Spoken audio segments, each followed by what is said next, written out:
deviation. Okay? So, ipapakita ko lang sa inyo, ang gagawin nyo lang, my dear students, under this, I think is you need to get a screenshot. Okay na? So, do screenshot para at least alam niyo yung procedure kasi you are expected to at least manually calculate these parameters. Okay.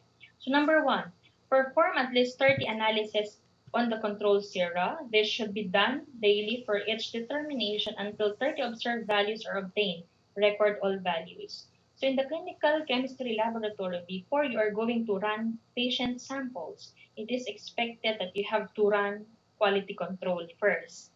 Okay na? So in the case of tertiary laboratory, they do daily running of patient samples. And thus, it is expected that they have to run quality control tests or quality control materials on a daily basis. So, bago mag-run ng patient sample, mag-quality control ka muna to make sure or to ensure rather that your laboratory results are accurate or are reliable. Okay? Number 2, when 30 values are obtained, add up all the values and calculate the arithmetic mean.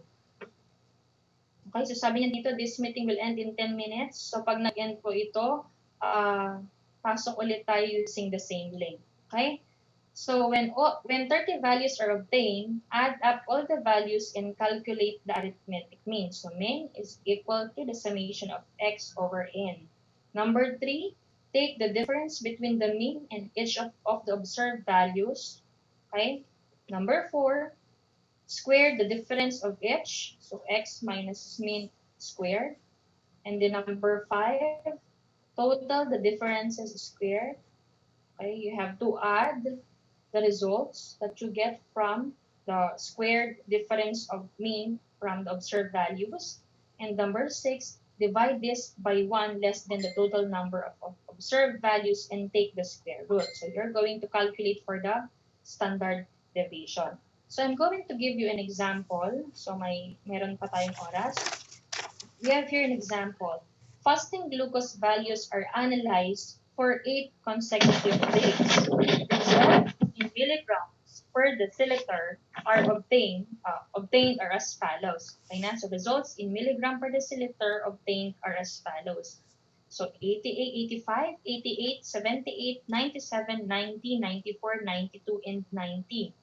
So notice, my dear students, that there are only 8 observed values. 8 lang siya. Ang sabi natin, dapat at least 30 days of running. At least 30 control values. So, this practice is common in laboratories that do not run or test patient samples on a daily basis. But in the case of tertiary laboratories, they perform quality control testing on a daily basis to ensure that it's accurate and reliable laboratory results. So ito, pwedeng gawin ng freestanding laboratory. So pwede nilang i-schedule. For example, since 8 consecutive days lang sila nag-run, pwedeng ang schedule nila is twice a week lang silang nagte-test ng patient samples. Okay na? So twice a week, so we have 4 weeks. So we have 8 control values. Okay na? But in tertiary laboratories, they have to perform quality control testing on a daily basis. Why? Because they test patient samples on a daily basis. Okay na? So before running your patient samples, you have to run quality control materials first or control solutions first. Okay. So next, compute for the following. We have the mean, standard deviation, 1SD, 2SD, and 3SD. We'll go back. What is the standard confidence limit in the clinical lab or in the clinical chemistry section? It is set at positive, negative 2SD. So mamaya makikita nyo kung paano i-compute ito. And then, compute for the coefficient of variation. And then last, we have the variance. Okay, let's get started. Step number 1 tayo. Okay, procedure for the calculation of SD. Number 1, perform at least 30 analysis on the control sera. So sa kanya, 8 lang. Bakit? Kasi hindi naman siya araw-araw nagtitest ng patient sample. Nakaschedule siya mag-run ng patient sample. So twice a week lang siya nagra-run. Kaya meron lang siyang 8 days of running. And we have 8 control values.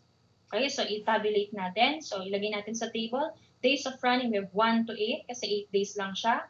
And then we have here the concentration in milligrams per deciliter. Concentration or otherwise known as control values. Ito yung result niya. So control values are 85, 88, 78, 97, 90, 94, 92, and 91.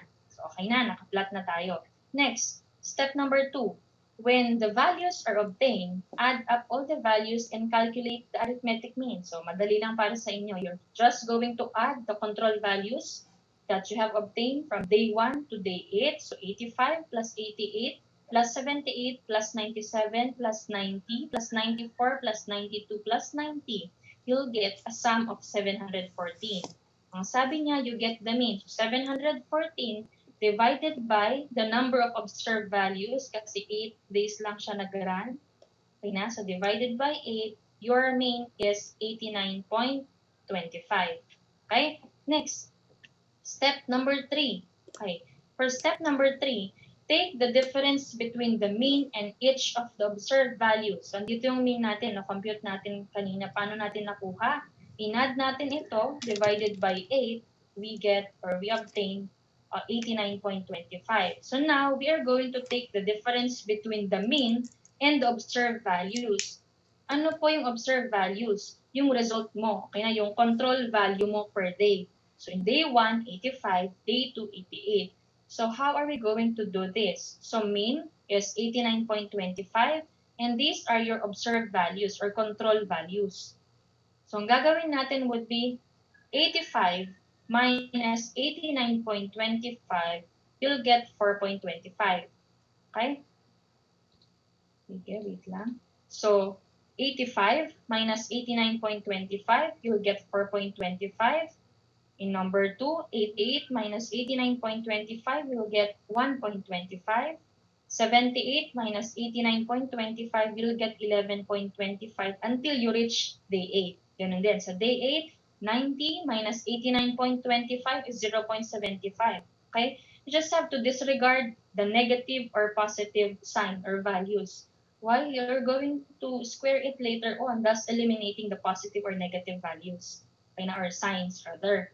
Okay? So after getting that, okay, we go with step number 4. Okay?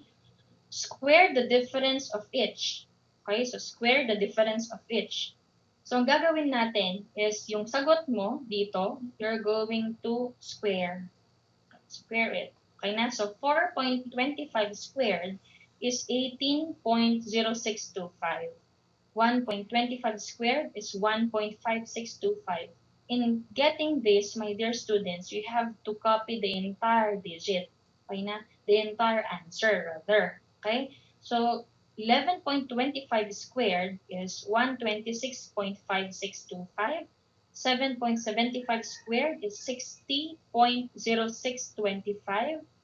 0.75 squared is 0.5625 until you reach day 8. So 0.75 squared is 0.5625. Okay? So we have step number 4. Now we go with step number 5. Step number 5, you are going to total the differences squared. So ito tayo. So sa column natin na ito, so x minus mean squared, we are going to add the values. Okay na? And when you are going to add the values, you can obtain a sum of 237.5. So yun yung ating step number 5. You're just going to add your answers in this column. Okay, so we have 237.5. Next, number 6, we are going to divide this by 1 less total number of observed values and take the square root. So, nakuha na natin yung ilalagay natin, is-substitute natin na digit or number or value rather dito, okay, sa ating numerator. So that the sum is 237.5. We're just going to place it. Square root of 237.5 divided by n minus 1. Saan nakuha yung n? The number of observed values. 8 days lang siya nag-run at 8 lang din yung control values niya, of course. So 8 minus 1 is 7. So how are we going to do this? First, you're going to divide 237.5 by 7. So 8 minus 1 is equal to 7.